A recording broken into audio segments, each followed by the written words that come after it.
Selamat pagi anak-anak. Apa kabar kalian hari ini? Apakah kalian dalam keadaan sehat? Baik, puji Tuhan ya. Semoga kalian sehat terus ya. Baik, sebelum memulai pembelajaran, Ibu minta kalian untuk mengecek kebersihan di tempat duduk kalian masing-masing. Jika ada sampah, tolong diangkat dan simpan di tempat sampah. Baik, terima kasih ya.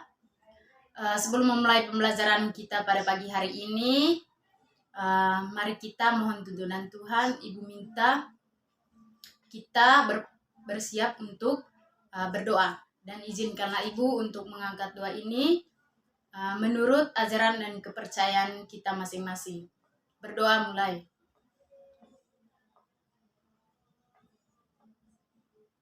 Berdoa selesai. Baik, sebelum masuk pada topik pembelajaran kita pada pagi hari ini, Ibu akan mengabsensi kalian semua ya. Rati Jelita, Fitri Anita Jaya.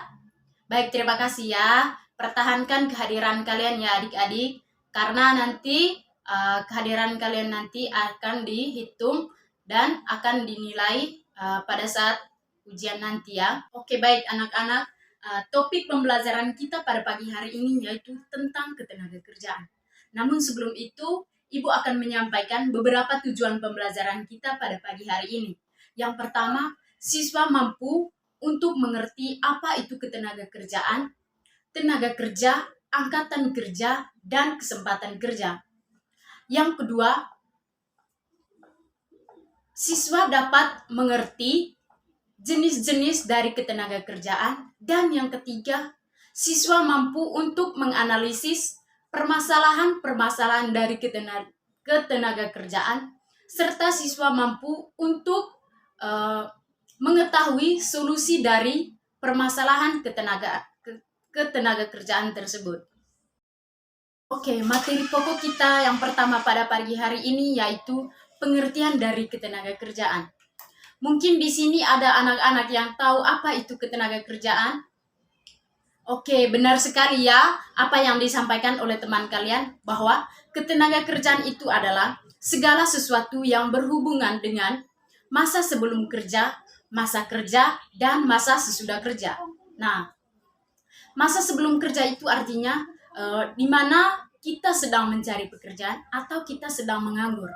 Nah, masa dalam pekerjaan itu artinya kita sudah mendapatkan pekerjaan dan kita sudah bekerja di suatu perusahaan. Nah, masa sesudah bekerja artinya masa di mana kita misalnya kita sudah pensiun atau kita sudah dikena PHK. Nanti kan kita mendapatkan dana pensiun dan juga pesangon dari kerja tersebut. Dalam ketenagakerjaan tersebut memiliki 3 bagian utama, di mana yang pertama yaitu tentang tenaga kerja.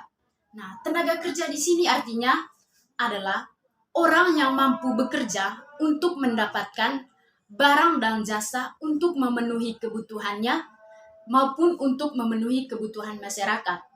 Nah, di sini contoh tenaga kerja adalah misalnya saya sebagai seorang guru. Di sini saya bekerja keras untuk mendapatkan gaji untuk memenuhi kebutuhan saya dalam kehidupan sehari-hari. Yang kedua adalah angkatan kerja. Angkatan kerja di sini dihitung mulai dari umur 15 tahun sampai umur 64 tahun. 15 tahun sampai umur 64 tahun. Itu dikatakan sebagai angkatan kerja. Nah, yang ketiga adalah kesempatan kerja. Kesempatan kerja di sini maksudnya apa? Mungkin ada yang tahu? Baik, benar sekali ya apa yang dikatakan oleh teman kalian, bahwa kesempatan kerja adalah sejumlah lowongan kerja yang tersedia. Nah, dan lowongan tersebut siap diisi oleh para pencari kerja atau orang-orang yang masih menganggur untuk bisa bekerja di tempat tersebut. Contohnya, misalnya di Alfamart sedang membuka lowongan pekerjaan. Nah, itu kan terhitung dalam kesempatan kerja. Nah, nanti ada para pekerja yang mau melamar, nanti mereka akan mengisi untuk bekerja di Alfamart tersebut.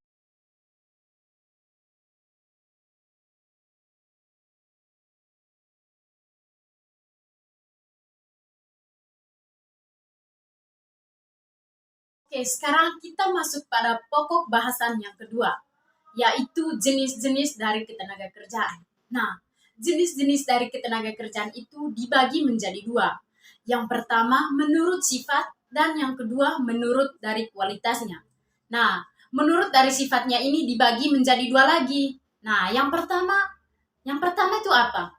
Nah, yang pertama itu adalah tenaga kerja berdasarkan rohania.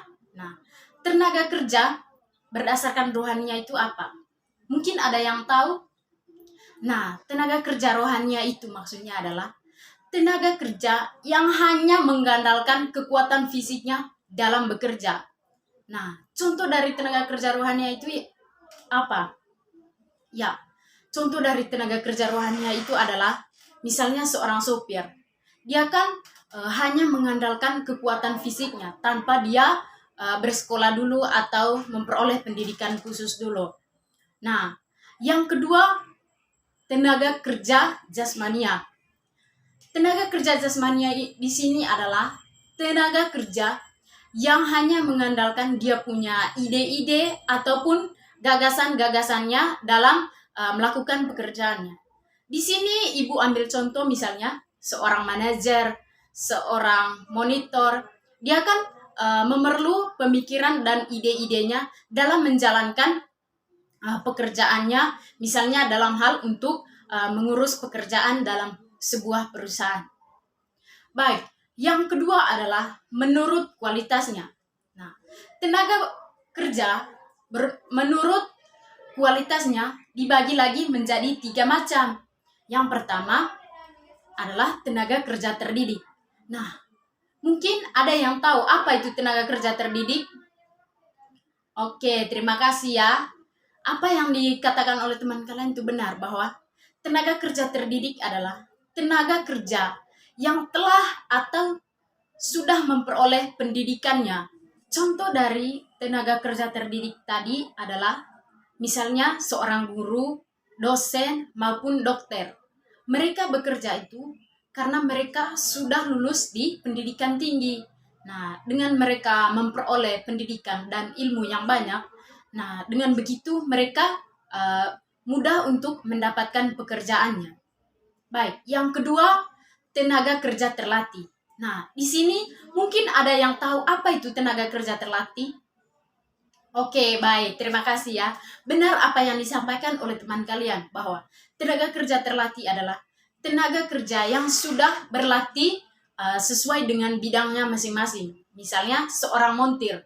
Seorang montir telah memperoleh pelatihannya sesuai dengan bidangnya. Nah, contoh yang berikutnya adalah seorang pilot.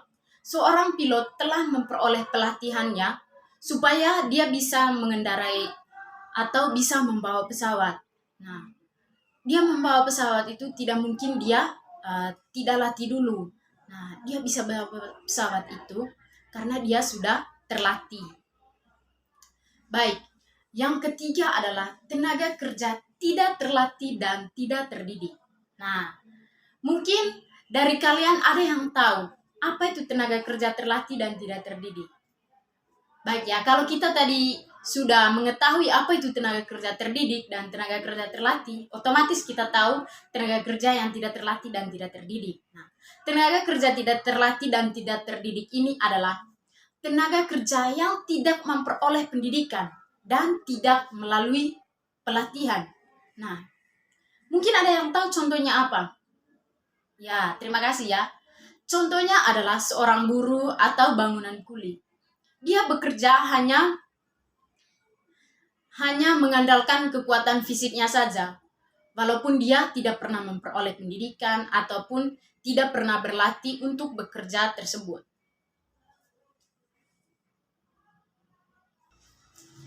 Oke, sampai di sini kalian paham? Atau ada yang ingin bertanya?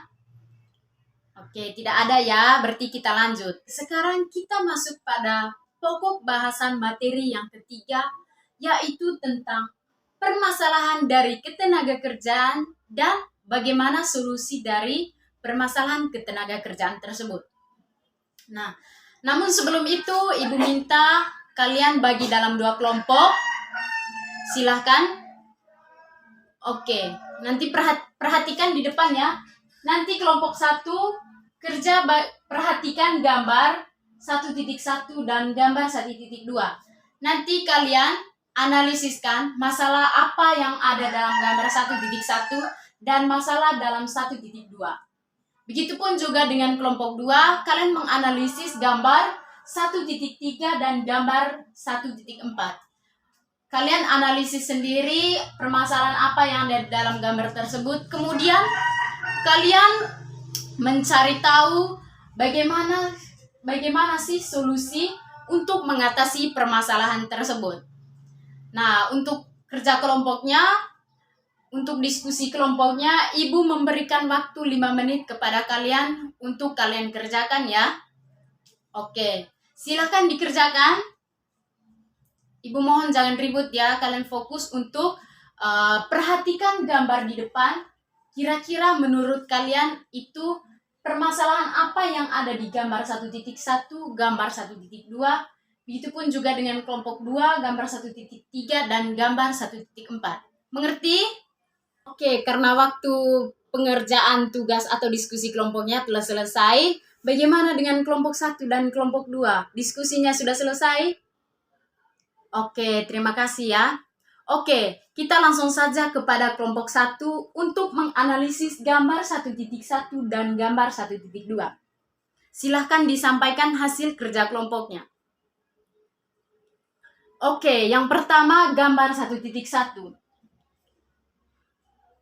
Oke, terima kasih ya kepada kelompok 1. Benar apa yang dikatakan bahwa gambar 1.1 di dalam ini menunjukkan bahwa kualitas pendidikan rendah. Masalah yang dihadapi negara Indonesia adalah rendahnya mutu tenaga kerja. Nah, salah satu faktor rendahnya mutu kerja tersebut adalah tingkat pendidikan. Rendahnya tingkat pendidikan juga dapat menyebabkan tenaga kerja di Indonesia minim akan pengetahuan dan minim akan penguasaan teknologinya. Sehingga hal ini dapat membuka peluang bagi pekerja asing untuk bekerja di Indonesia. Maka hal ini dapat menyebabkan tenaga kerja di negara Indonesia tidak bisa bersaing dalam dunia kerja. Nah, kira-kira bagaimana solusi dari permasalahan dari 1.1 tersebut?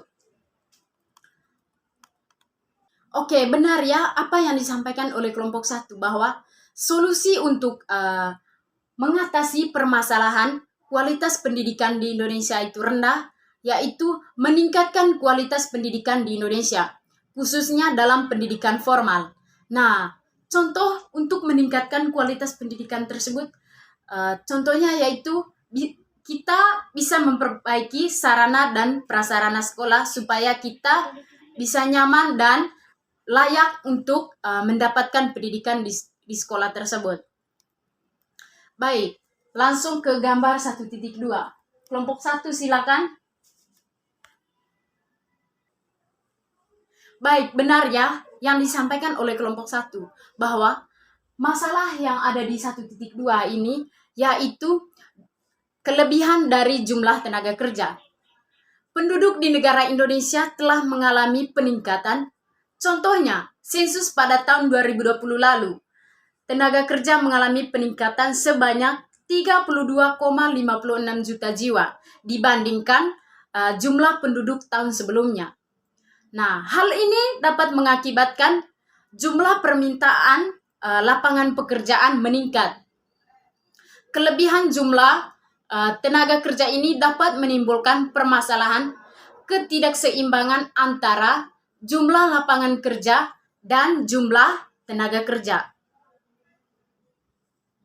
Nah, solusi untuk mengatasi permasalahan ketenaga kerjaan yang ada di gambar 1.2 itu adalah pemerintah membuka lapangan pekerjaan yang lebih luas lagi supaya bisa mengurangi angka pengangguran di Indonesia, supaya yang menganggur di negara Indonesia bisa mendapatkan pekerjaan dan bisa mengisi dalam kesempatan kerja tersebut supaya mereka bisa mendapatkan upah atau gaji. Baik, terima kasih ya kepada kelompok 1 yang telah memaparkan hasil diskusinya. Kita berikan tepuk tangan. Oke, dengan begitu kita memberikan kesempatan kepada kelompok 2 untuk menyampaikan hasil diskusi dari mereka. Yang pertama, gambar 1.3. Oke, benar ya apa yang disampaikan oleh kelompok 2 bahwa gambar permasalahan yang ada di 1.3 adalah persebaran tenaga kerja tidak merata. Nah, di negara Indonesia, jumlah tenaga kerja yang banyak berada di Pulau Jawa. Sementara di daerah lainnya masih kekurangan akan tenaga kerja. Nah, hal ini dapat menyebabkan adanya ketidakseimbangan antara jumlah tenaga kerja antar daerah yang satu dengan daerah yang lainnya. Nah, lalu bagaimana solusinya? Nah, solusi untuk permasalahan yang ada di 1.3 mengenai persebaran tenaga kerja tidak merata ini adalah seharusnya pembangunan tidak difokuskan pada satu daerah saja, supaya tenaga kerja tersebut bisa sama rata dengan daerah lainnya. Contohnya tadi di Pulau Jawa tersebut. Oke, kepada kelompok 2 silakan untuk gambar 1.4. Oke, benar ya bahwa gambar permasalahan di 1.4 itu mengenai ketersediaan lapangan pekerjaan yang berkurang. Negara Indonesia masih dilanda dengan ketersediaan lapangan pekerjaan yang sangat minim. Sehingga akibatnya banyak sekali yang menganggur atau tidak mendapatkan pekerjaan. Nah, bagaimana sih solusi untuk mengatasi masalah yang ada di 1.4 tersebut mengenai keterbatasan lapangan pekerjaan yang berkurang? Nah, solusi yang paling tepat adalah Indonesia harus memprioritaskan pembangunan infrastruktur. Pemerintah harus merencanakan pembangunan infrastruktur sehingga dapat terciptanya lapangan pekerjaan yang cukup luas untuk masyarakat. Tenaga kerja akan terserap lebih cepat dan lebih banyak dengan pembangunan infrastruktur tersebut. Oke, kita berikan aplaus kepada kelompok 2 yang telah memaparkan hasil diskusinya. Saya juga mengucapkan terima kasih banyak kepada kelompok 1 dan kelompok 2 yang telah menyampaikan materinya dengan baik dan benar. Kita berikan aplaus sekali lagi. Oke, karena kita telah selesai untuk diskusi kelompoknya, maka mari kita sama-sama untuk memberikan kesimpulan mengenai materi kita pada pagi hari ini. Baik, mari kita simpulkan bersama-sama. Yang pertama, pengertian dari ketenaga kerjaan. Pengertian dari ketenaga kerjaan itu adalah segala sesuatu yang berhubungan dengan masa sebelum bekerja, selama bekerja, dan sesudah bekerja. Nah, dalam ketenaga kerjaan ini ada 3 bagian utama. Yang pertama, ada tenaga kerja, angkatan kerja, dan juga ada kesempatan kerja. Nah, ketenaga kerjaan ini juga memiliki jenis-jenisnya. Jenis-jenisnya ini ada 2. Yang pertama, menurut sifatnya. Nah, tenaga kerja menurut sifatnya ada 2. Yang pertama, tenaga kerja rohania, dan yang kedua, tenaga kerja jasmania. Ya, benar ya. Baik, yang kedua, jenis tenaga kerja menurut kualitasnya. Menurut kualitasnya tadi ada berapa? Ya, benar ya, ada 3 macam. Yang pertama, berdasarkan pendidikan. Yang kedua, tenaga kerja terlatih. Dan yang ketiga, tenaga kerja tidak terdidik dan tenaga kerja tidak terlatih. Ya. Yang berikut adalah permasalahan dari ketenaga kerjaan. Permasalahan dari ketenaga kerjaan tersebut ada yang masih ingat? Ya, benar ya apa yang disampaikan oleh teman kalian tadi, bahwa permasalahan dari ketenaga kerjaan tersebut ada 4. Yang pertama, kualitas pendidikan. Yang kedua, persebaran tenaga kerja tidak merata. Dan yang ketiga, kelebihan jumlah tenaga kerja. Yang keempat, kelebihan ketersediaan lapangan pekerjaan yang kurang. Baik anak-anak, sebelum mengakhiri pembelajaran kita pada hari ini, Ibu ada sedikit soal evaluasi yang akan Ibu berikan kepada kalian ya. Baik, soal evaluasinya ada 2. Yang pertama, jelaskan menurut pendapat kalian mengenai pengertian dari ketenagakerjaan. Yang kedua, sebutkan jenis-jenis dari ketenagakerjaan yang menurut dari kualitasnya dan menurut sifatnya. Baik, 5 menit Ibu berikan waktu untuk kalian kerjakan ya.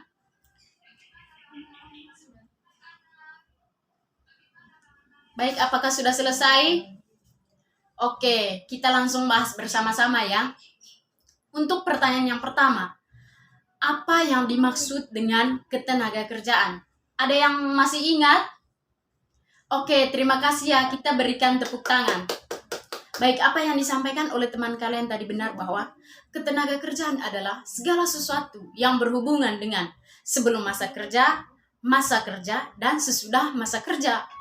Nah, untuk pertanyaan yang kedua, mungkin ada yang masih ingat tadi jika kalian mendengarkan penjelasan dari Ibu. Oke, silahkan. Oke, benar ya apa yang disampaikan oleh teman kalian bahwa jenis-jenis dari ketenagakerjaan tadi ada 2. Yang pertama, menurut sifatnya. Menurut sifatnya ini tadi ada 2. Yang pertama, berdasarkan rohaninya. Yang kedua, berdasarkan jasmania. Nah, yang kedua adalah tenaga kerja berdasarkan kualitasnya.